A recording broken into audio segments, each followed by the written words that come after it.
Hi అండి. Egg omelette, egg curry, egg biryani, egg fry ఇలా ఎగ్స్‌తో మనం చాలా చాలా రకాల వంటలు చేసేస్తుంటాం కదా! ఎలా చేసినా చాలా టేస్టీగా ఉంటుంది ఎగ్స్ తోటి. ఈరోజు మనం ఎగ్ మసాలా కర్రీని రెడీ చేసేద్దాం. ఈ కర్రీ కోసం ఇక్కడ ఫస్ట్ నేను 4 ఎగ్స్ తీసుకొని వాటిని బాగా ఉడకబెట్టుకున్నా. ఉడకబెట్టేసుకొని ఇలా చూపిస్తున్న విధంగా కట్ చేసేసుకొని పక్కన పెట్టేసుకోవాలి.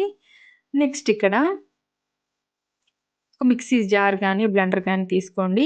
అందులో 2 ఆనియన్స్‌ని పెద్ద పెద్ద ముక్కలుగా కట్ చేసేసి వేసుకొని, ఇలా పేస్ట్ పట్టేసుకోవాలి. మరీ మెత్తగా కాకుండా కొద్దిగా కచ్చా పచ్చాగా పట్టేసుకొని పక్కన పెట్టేసుకోవాలి ఆనియన్ పేస్ట్‌ని. నెక్స్ట్ అదే బ్లెండర్‌లో ఇక్కడ నేను 4 టమాటోలని తీసుకున్నా.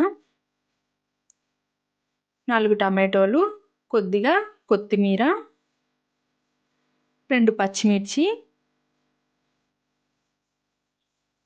ఒక 10-12 జీడిపప్పులని తీసుకొని వీటన్నిటిని మెత్తగా ఇలా పేస్ట్ పట్టి పక్కన పెట్టేసుకోవాలి. నెక్స్ట్ స్టవ్ ఆన్ చేసుకొని ఒక పాన్ పెట్టేసుకొని ఒక 4, 5 టేబుల్ స్పూన్ల ఆయిల్ తీసుకున్నా. ఆయిల్ కొద్దిగా కాగిన తర్వాత ఒక స్పూన్ జీలకర్ర, 2 లవంగాలు, చెక్క, 4 4 లవంగాలు, చెక్క, 2 యాలకులు తీసుకొని కొద్దిగా వేయించుకున్న తర్వాత ముందుగా మిక్సీ పట్టుకున్న ఆనియన్ పేస్ట్‌ని వేసుకోవాలి. ఆనియన్ పేస్ట్ అనేది కొద్దిగా ఎర్రగా వేగిన తర్వాత ఒక స్పూన్ అల్లం వెల్లుల్లి పేస్ట్ వేసి అది కూడా కాస్త వేయించాలి. 2 పచ్చిమిర్చి, కొద్దిగా కరివేపాకు కూడా వేసుకోవాలి. ఇదంతా కొద్దిగా వేగిన తర్వాత మనం మిక్సీ పట్టి పెట్టుకున్న టమాటో పేస్ట్ ఉంది కదా! టమాటో, కొత్తిమీర, పచ్చిమిర్చి, జీడిపప్పు కలిపి మొత్తం పేస్ట్ పట్టుకున్నాం కదా ఫైన్‌గా. ఈ పేస్ట్ అంతా వేసేసి టమాటోలో ఉన్న పచ్చి వాసన పోయే వరకు కాస్త మూత పెట్టేసుకొని మగ్గించుకోవాలి.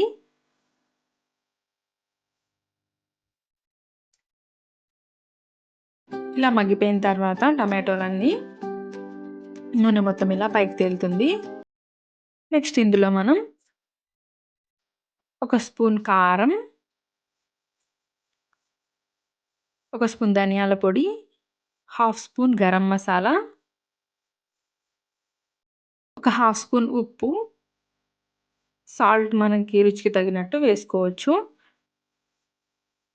ఒక పావు స్పూన్ పసుపు వేసేసి ఈ స్పైసెస్ అన్నీ ఒకసారి కలిపేసుకోవాలి. కలిపేసుకొని కొద్దిగా వాటర్ పోసేసుకొని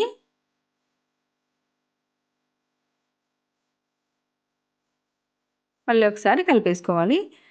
నెక్స్ట్ మనం ముందుగా ఉడకపెట్టి పెట్టేసుకున్నాం కదా ఎగ్స్‌ని కట్ చేసి పెట్టుకున్నాం కదా! వాటన్నిటిని ఇందులో వేసేసి ఇలా ఎగ్స్ అన్నిటిని వేసేసి ఆ మసాలాలన్నీ ఎగ్స్‌కి పట్టేలాగా కలిపేసుకొని మూత పెట్టేసుకోవాలి. ఒక 5 మినిట్స్ బాగా మగ్గించుకుంటే మనకి ఇలా నూనె మొత్తం బాగా పైకి తేలి ఎగ్స్‌కి మసాలా అంతా పట్టేస్తుంది. ఇలా చూపిస్తున్న విధంగా కర్రీ అంతా ఇలా దగ్గరగా రావాలి. ఇలా వచ్చేస్తే మన ఎగ్ మసాలా కర్రీ రెడీ అయిపోతుంది. చాలా చాలా టేస్టీగా ఉంటుంది. మీరందరూ ఒకసారి ట్రై చేయండి. ఇది అన్నంలోకి, చపాతీలోకి, రోటీలోకి అన్నిట్లోకి పర్ఫెక్ట్‌గా ఉంటుంది. మీరు కూడా ఒకసారి ట్రై చేయండి. Thank you for watching. Please subscribe my channel. Like చేయండి, షేర్ చేయండి. Thank you all.